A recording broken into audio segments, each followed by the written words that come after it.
So Persona 5 is a game that came out last year, but I still think about it constantly because it held me hostage for like 150 hours of my life that I will never get back unless I find a genie lamp that works. But not just through Stockholm Syndrome, because that motherfucker, Yahtzee of Zero Punctuation, fucking liked it, and that bitch hates everything with a passion, especially JRPGs. But anyhow, that game was really fucking good, so it really felt like such a disservice to throw away Akechi and give his entire backstory in one measly little cutscene that actually takes like 45 minutes to an hour to go through because it's interspersed with a couple of battles because pacing in Persona games is always awkwardly handled.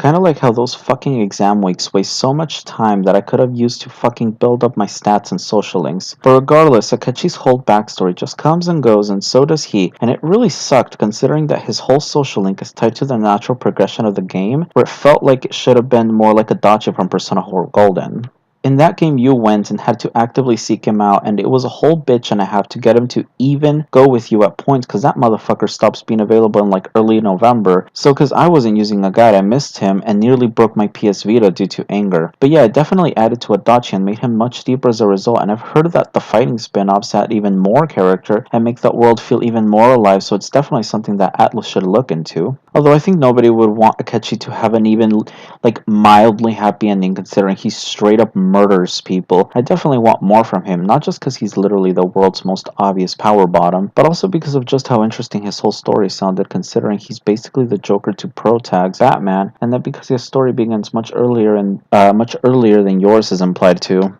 Like, I know that Atlas are the kings of missed opportunity, considering Kanji definitely wanted your dick in Persona 4, and he never actually went for it, and Yosuke definitely could have taken a ride as well, as could have Teddy, but they literally give no fucks somehow. And then Minako in Persona 3 also can't luzz it up with Mitsuru or Yukari, so maybe Atlas are just homophobic.